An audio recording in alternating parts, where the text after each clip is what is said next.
तो चलिए इस चर्चा को शुरू करते हैं। मित्रता, सच्चा मित्र। हाँ, एक ऐसा शब्द जिसका नाम आते ही हमारे मस्तिष्क में अनेकों त्याग और बलिदान की कहानियां गूंजने लगती हैं, उभरने लगती हैं। मित्रता जो है वो एक संकीर्ण सोच नहीं है, एक छोटी सोच नहीं है।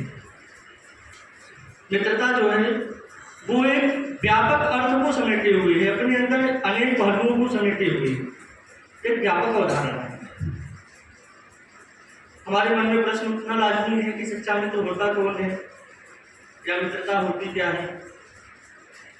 तो मैंने अपने माध्यमिक शिक्षा के दौरान एक पाठ पढ़ा था, कक्षा 10 में। पाठ का नाम था द इनचेंटेड पुल, जिसे लिखा था चक्रवर्ती राजगोपालाचार्य ने। कहानी की शुरुआत होती है पांडवों के वनगमन से। पांडव यानी वही युधिष्ठिर, भीम, अर्जुन, नकुल, सहदेव। तो जब उन्हें वनवास मिलता है, वो वन के लिए प्रस्थान करते हैं, तो द्रौपदी को प्यास लगती है। तो अपने भाइयों से कहते हैं कि पानी का प्रबंध कीजिए, जल लाइए। तो क्रमशः एक एक करके सभी लोग जाते हैं उस जादुई तालाब के पास। नकुल, सहदेव, अर्जुन, भीम, तत्पश्चात युधिष्ठिर। तो वहां पर पहुंचने के पश्चात जो ही वो जल पीने के लिए आगे बढ़ते हैं तो एक आवाज आती है, अदृश्य आवाज। कोई व्यक्ति सामने नहीं है, आवाज आ रही है कि रुक जाओ, ठहर जाओ, जल पीने से पहले हमारे प्रश्नों का उत्तर दे दो, इसके पश्चात जल पियो। लेकिन नकुल, सहदेव और भीम, अर्जुन को यही लगता है कि हम तो पांडव हैं, पता नहीं कौन प्रश्न पूछ रहा है, इसकी इतनी हिम्मत हमसे प्रश्न पूछ रहा है। तो सब क्या करते हैं कि प्रश्नों का जवाब नहीं देते और जल को ग्रहण कर लेते हैं, पी लेते हैं। इसके पश्चात वही होता है जो होना था, सब मूर्छित अवस्था में वही पड़े हुए हैं, निश्चेत हो गए। इसके बाद बारी आती है महाराज युधिष्ठिर की, और वो वहां पहुंचते हैं। वो भी वैसा ही करने वाले थे कि सहसा आवाज आती है कि रुक जाओ, ठहर जाओ, जल पीने से पहले, जल ग्रहण करने से पहले हमारे प्रश्नों का जवाब दे दो। महाराज युधिष्ठिर बड़ी सूझबूझ वाले आदमी, वो रुक जाते हैं, कहते हैं कि ठीक है, आप प्रश्न करिए, हम आपके प्रश्नों का जवाब देंगे। सामने से प्रश्न आता है कि किस्मित प्रोषदो मित्रम, किस्मित मित्रम गृहे सतः, आप नश्य किम मित्रम। इसका अभिप्राय मैं समझाते हुए चलता हूं। आगे कहते हैं कि किम किस्मित मित्रम वरिष्ठतः, अर्थात प्रवासी का मित्र कौन है, जो परदेश में रहता है उसका मित्र कौन है। किस्मिन मित्रम गृहे सतः, घर पे रहने वाले का मित्र कौन है। देखिए, हमारे दिमाग में मित्रता का एक ही कॉन्सेप्ट चलता है, लेकिन अलग अलग परिप्रेक्ष्य में अलग अलग मित्र हो सकते हैं, अलग अलग वस्तु में अलग अलग व्यक्ति मित्र हो सकते हैं। तो प्रवासी का मित्र कौन है, घर पे रहने वाले का मित्र कौन है। आप नश्यत किम मित्रम, रोगी का मित्र कौन है, किस्मिन मित्रम वरिष्ठतः, मरने वाले का मित्र कौन है। महाराज युधिष्ठिर बड़ी विनम्रता के साथ जवाब देते हैं, सार्थः प्रोषदो मित्रम, कि जो प्रवासी होता है उसका, यानी जो प्रदेश में रहने वाला होता है उसका मित्र धन होता है, धन। भार्या मित्रम गृहे सतः, अर्थात जो घर पे रहता है उसका मित्र उसकी पत्नी होती है। आप नश्य भिषक मित्रम, जो रोगी होता है ना उसका मित्र वैद्य होता है, दवा होती है, औषधि होती है। आगे कहते हैं कि और जो मरने वाला होता है उसका मित्र होता है उसका यश, दान। दानव मित्रम वरिष्ठतः, दान उसका मित्र होता है जो कि उसे परलोक में काम आता है। तो अलग अलग परिप्रेक्ष्य में मित्रता अलग अलग चीजों को प्रदर्शित करती है, अलग अलग व्यक्तियों को प्रदर्शित करती है। अब थोड़ा लौटते हैं हमारे आपके सोच वाली मित्रता पर। जो मित्रता हमारे आपके दिमाग में बनी हुई है, जिसका कॉन्सेप्ट, जिसकी अवधारणा हमारे दिमाग में चलती है कि मित्र कौन होता है।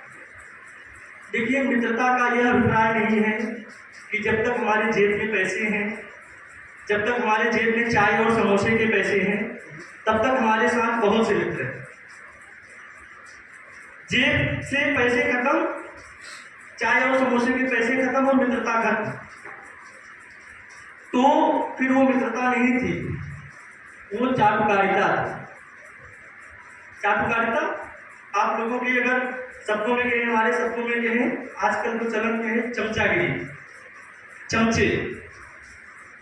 वो चमचे हैं, चाटुकार हैं कि जो हमारे मुंह पर हमारी प्रशंसा करेंगे, हमारे लिए कहेंगे हाँ भाई बहुत बढ़िया, तूने तो ऐसा कर दिया, मचा दिया, एकदम करता उड़ा दिया, इस प्रकार की बातें करेंगे।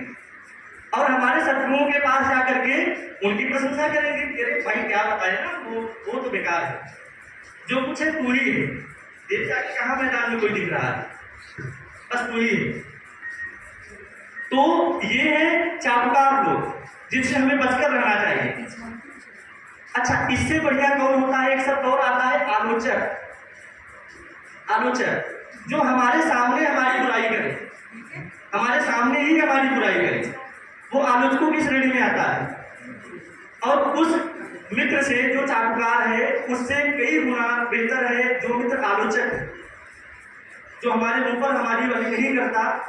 क्योंकि देखिए, संस्कृत मानव में कहता है कि मनीषिरः सन्ति नरते हितैषिणः, कि जो विद्वान होते हैं ना, वो किसी के हितैषी नहीं होते, चाटुकार नहीं होते, सही पे सही गलत पे गलत कहेंगे। और हितैषिणः न सन्ति मनीषिरः, और जो किसी के हितैषी होना, चाटुकार हो, वो विद्वान नहीं हुआ करते। तो जो चाटुकार होते हैं उनसे लाख दर्जे बेहतर होते हैं जो आलोचक होते हैं हमारे। अच्छा, आलोचक के बारे में देखिए, कबीर ने कहा है, महान समाज सुधारक, महान तार्किक व्यक्ति, कबीर ने कहा है कि निंदक नियरे राखिए आंगन कुटी छवाए, कि जो निंदक है ना, जो आलोचक है, उनको अपने आंगन में रखिए, कुटी छवा कर रखिए, अपने पास में रखिए। क्यों? बिन साबुन पानी बिना निर्मल करे सुभाए, क्योंकि वो बिना पानी के और बिना साबुन के हमारे स्वभाव को निर्मल करते हैं, पवित्र करते हैं, वो हमारे स्वभाव को पवित्र करने का काम करते हैं। तो उन चाटुकारों से कई गुना बेहतर है आलोचक है, या आलोचना करने वाला।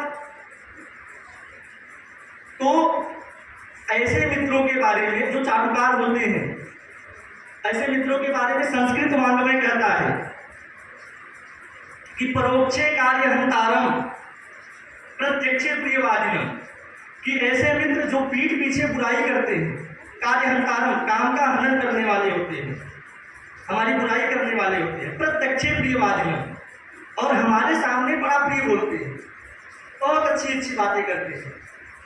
वर्जयेत तादृशम मित्रम, ऐसे मित्रों का त्याग कर देना चाहिए।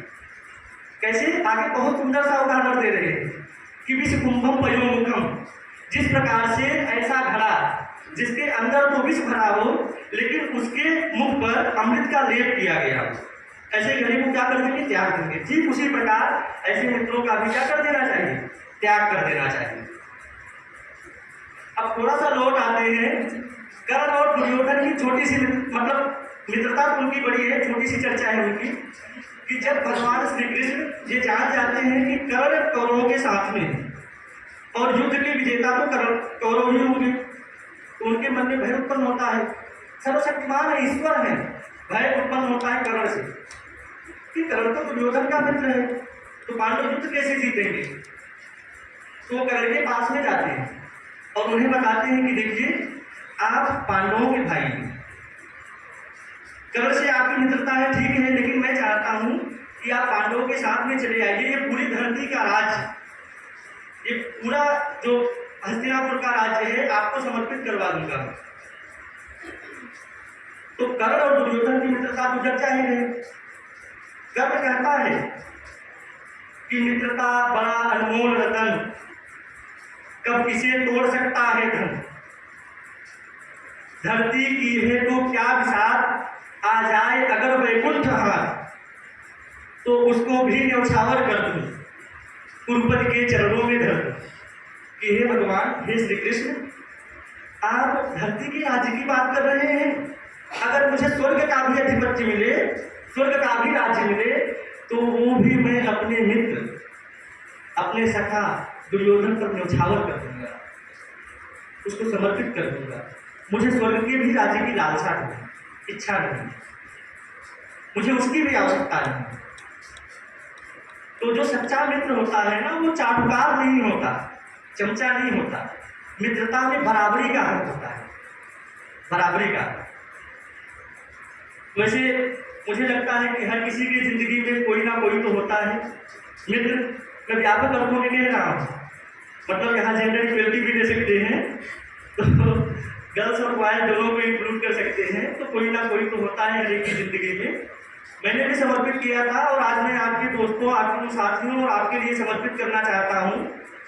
लास्ट की कुछ पंक्तियां हैं कि पूरी धरा भी साथ दे तो और बात है, ये पूरी धरा भी साथ दे तो और बात है, पर तू जरा भी साथ दे तो और बात है। चलने के लिए तो एक पांव पर चल रहे हैं लोग, चलने के लिए तो एक पांव पर चल रहे हैं लोग, पर दूसरा भी साथ दे तो और बात है। आप लोगों ने बड़े धैर्य से सुना, आकाश भर आभार आपका, धन्यवाद। मैं अग्रजों से रिक्वेस्ट करना चाहूँगा कि आए।